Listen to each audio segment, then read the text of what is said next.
이걸 어떻게 표적에 꽂아 넣었냐 하는 거죠. 닉, 내가 박격포의 모든 걸 알려주죠. 공중 높이 쏘아 올리기 때문에 박격포는 직접적으로 볼 수 없는 지상 표적에 대한 최고의 공격 무기가 됩니다. 예를 들어 언덕 뒤에 숨어있는 적들이요.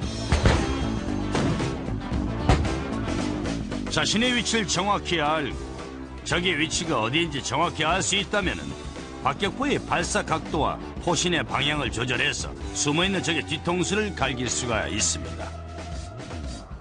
우린 캘리포니아 사막의 29 팜스 해병대 훈련소로 직행을 해서 발사 위치를 어떻게 계산해내는지 알아봤죠. 여기 이곳은 제7 해병대 3대대 81mm 박격포 소대입니다. 이렇게 방탄복을 차려입은 이유는 고성능 포탄을 발사하는 와중에 무슨 일이 생길지 모르기 때문이죠. 그럼 어떻게 사용하는지 대원들과 대화를 나눠보도록 하겠습니다. 아주 뛰어난 해병인 데럴 해버넥 상병이 101 박격포에 대해 설명해 줬죠. 여기 이것은 M252 81mm 박격포입니다. 박격포는 세 부분으로 나눠집니다. 포신과 포다리, 그리고 전체를 하나로 통합해주는 포판이 있습니다. 박격포를 다루는 최전방의 해병들은 단순한 어떤 팀의 일부가 아닙니다. 무엇보다 우선 표적의 위치를 확인하는 전방 관측자가 필요하죠. 그리고 병사들이 사수라고 부르는 사격 주의소가 필요합니다. 전방 관측자의 발사 임무가 떨어지면 위치 표정판 담당이 자료를 계산해서 표적의 사거리와 발사 방위를 알려줍니다. 나침반의 방위 같은 거죠. 그 순간에 사격 지휘소장은 포탄의 탄착점에 대한 실제 고사 각도를 파악하게 됩니다. 사거리 5243 확인. 53. 모두 일치했나요? 사격 지휘소에 알립니까? 네, 그렇습니다. 사격 지휘소에 통보합니다. 읽어주세요. 계속해. 장진넷 장진넷 사각 0836.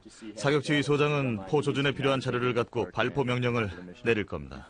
현갑 3595 장진 둘 탄발 신관 사각 하나 낸 여섯. 이번엔 포 조준 분대장이 자료가 포 조준과 일치하는지 확인합니다. 일치를 확인하면 다시 사격 지휘소장에게 자료를 재전송합니다. 그럼 박격포 발사대가 정확한 방향을 가리키고 있는지 어떻게 알까요? 박격포와 포의 전방에 설치되는 포의 겨냥대의 표적을 조준하는 방법은 기밀입니다. 이 겨냥대에 맞춰 두 개의 발사점을 정하죠. 사수가 가늠자를 통해 보는 건 실제 표적이 아닙니다. 그는 겨냥대를 보면서 포를 표적에 정확하게 맞추고 수평 상태인지 확인하죠. 여기 이것은 M64A1 조준 감사기입니다. 이쪽에 두 개의 다른 거리, 즉 수평과 수직 감사기가 있죠. 감사기는 목수들이 사용하는 것과 같습니다.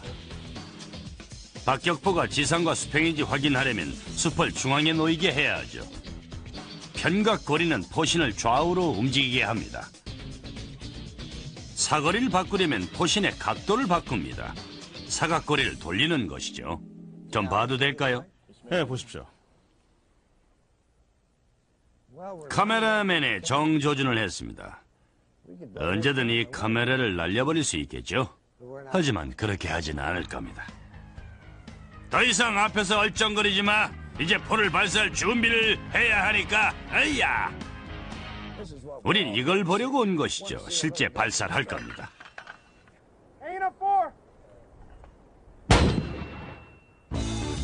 발사대가 어떻게 포탄을 발사시키는지 무척 궁금하겠죠? 포신 아래에 있는 발사 핀이 포탄의 장약을 격발시켜 하늘 높이 쏘아 올리는 거죠.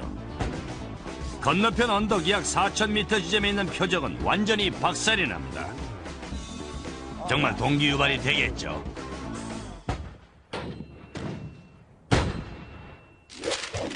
수많은 박격포는 진압과 살상용입니다. 그러나 박격포탄은 또한 야간에 적의 위치를 노출시키는 데도 이용이 되죠. 그리고 부대의 이동을 감추기 위해서 불을 내는 방화탄도 있습니다. 기본적으로 박격포는 전통의 고철 무기죠. 하나 낸 여섯. 이번엔 포 조준 분대장이 자료가 포 조준과 일치하는지 확인합니다. 일치를 확인하면 다시 사격지휘 소장에게 자료를 재전송합니다. 그럼 박격포 발사대가 정확한 방향을 가리키고 있는지 어떻게 알까요? 박격포와 포의 전방에 설치되는 포의 겨냥대의 표적을 조준하는 방법은 기밀입니다. 이 겨냥대에 맞춰 2개의 발사점을 정하죠. 사수가 가늠자를 통해 보는 건 실제 표적이 아닙니다.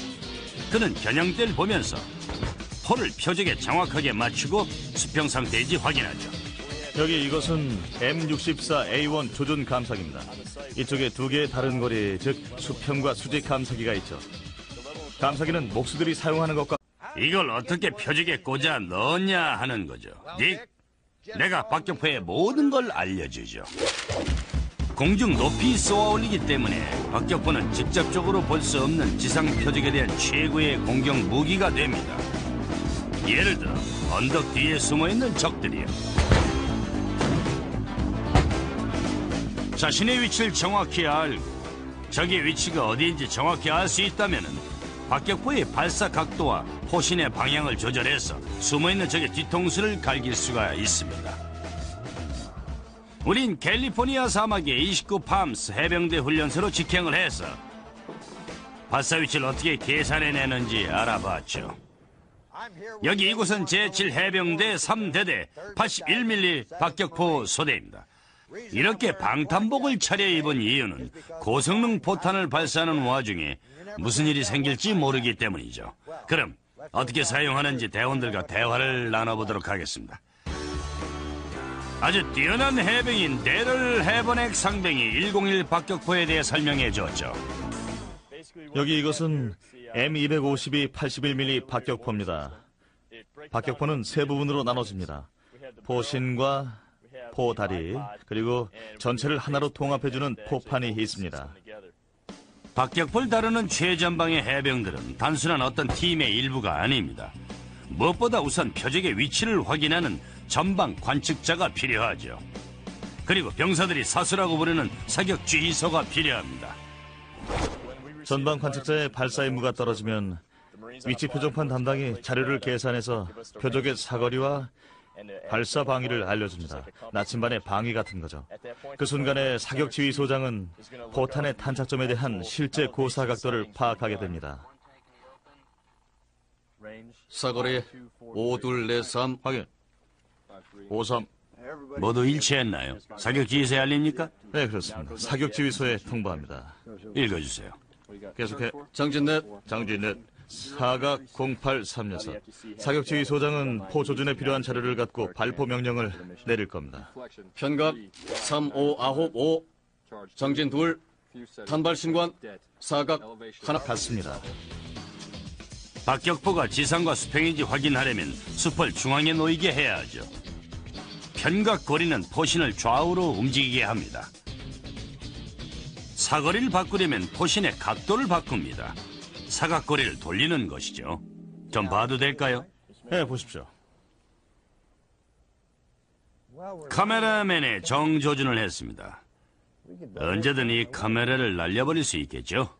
하지만 그렇게 하진 않을 겁니다. 더 이상 앞에서 얼쩡거리지 마. 이제 포를 발사할 준비를 해야 하니까. 아이야. 우린 이걸 보려고 온 것이죠. 실제 발사를 할 겁니다.